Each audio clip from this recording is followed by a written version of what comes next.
and would occasionally read. And I heard him talking at the table by the deck in the back there to other people about his ministry and starting things up and trying to, you know, organize these community entities that were supposedly in this business or interested in the business. And I'm listening, and I had made a decision. I used to be a homeless case manager. I'd made a decision. I'm never going to go there again. It's too close to what I've experienced, and I have too much heart in it. But I could hear that this is a person who not only got it, but he had a very definitive plan and just a strong direction. And, of course, God was in it.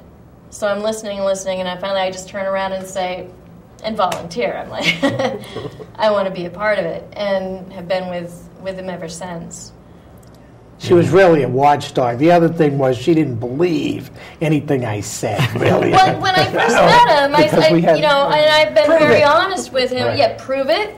Don't mess with my people. Right. You know, really, do you know what you're doing, et cetera, because he definitely comes across at times, especially more so when he was vulnerable in 2003, as on the offense, and can be abrasive and can say things either you don't want to hear or may take in different ways. And sure. And I wanted to know, and I told him, I'm going to follow you step by step. I want to know if you're doing what you say you're doing, or if you have a scam. And I challenged him. I said, show me. And it was a couple of years, actually, before I became officially involved in the grassroots group, because for the first year or so, it was basically watchdogging.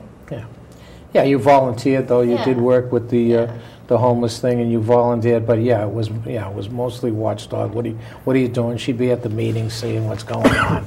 Are you full of crap, or are you real?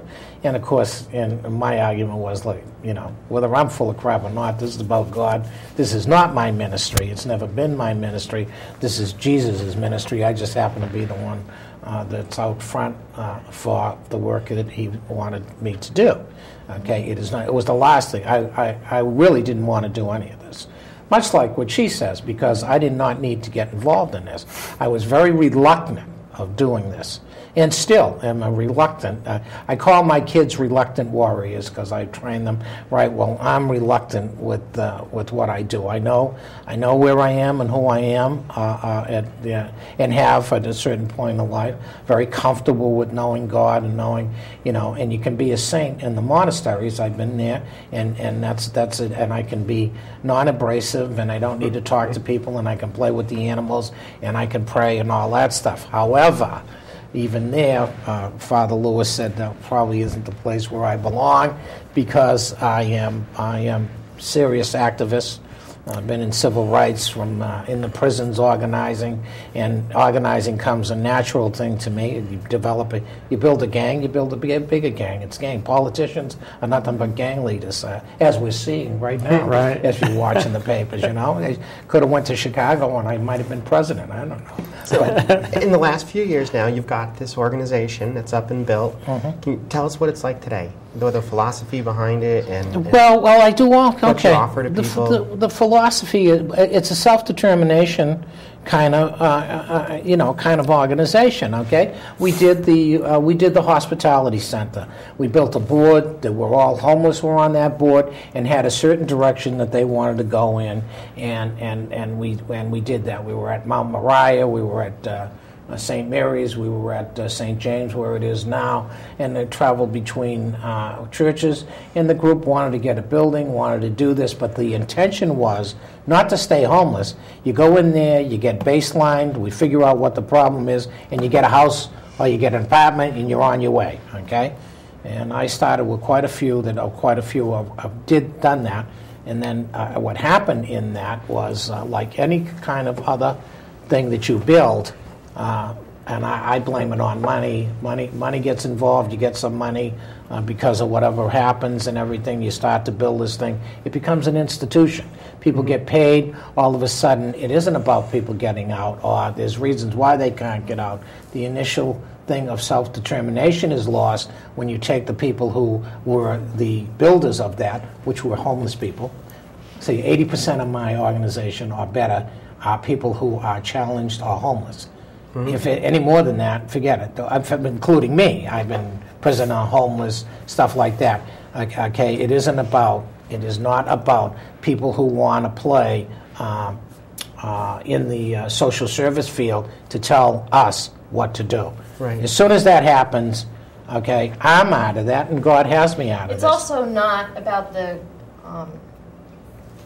the place that a lot of people fall into when they're helping people is that Christ complex, where it becomes about attention to self and focus on self rather than focus on others. And as soon as that started happening, I think our organization stepped back and underlined and underscored for everyone around us that we are not here to be looked at or to be in the paper or to be on a pedestal or to be talking about what we do as an I, as a pronoun. It's not an I thing. It's like somebody asked me, it's all about you. Well, what I do is about Jesus.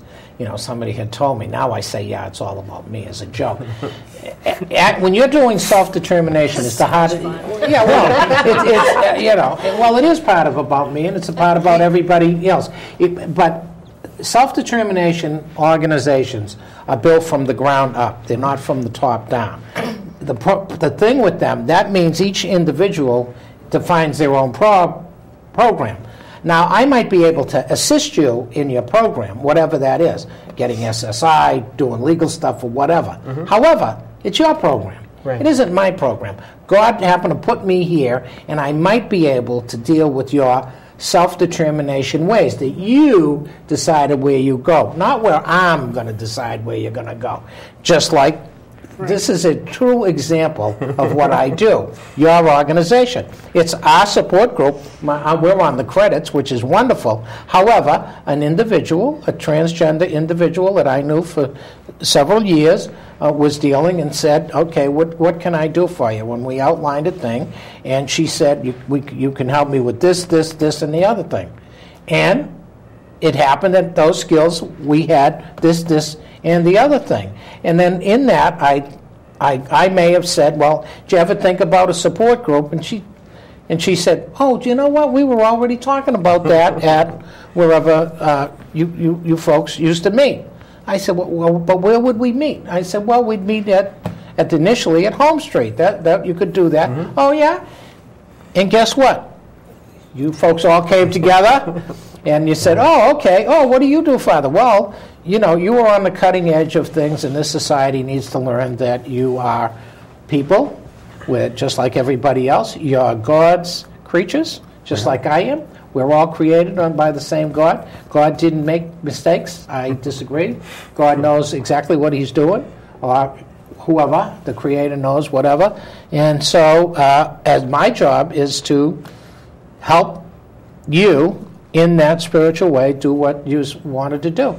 And guess what? We are one of the fastest growing organizations that I think they were actually more of a blessing put in projects. And the other thing is, of course, and from my involvement, I have been tremendously blessed, and you folks all know that, because it's very different than working with prisoners or people who have serious challenges and everything, because obviously you are all very well educated, you're skilled at what you do, but you are an outcast.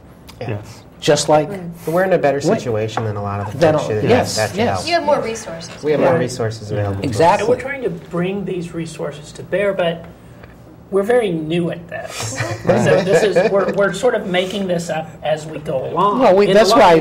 But we're taking a lot of cues from you and how you've built your organization. I think what I'm saying is like a peer relationship. It's like technical advice. Yeah. You can go this way. You can do this. You're the folks that make the decision. It isn't about Father saying do this. No. However, if you lived in my community, okay, that is now that's a different thing. Those who join that are members of my community, not the organization. Okay, there's no democracy there. You are required. Okay, you're required to do this,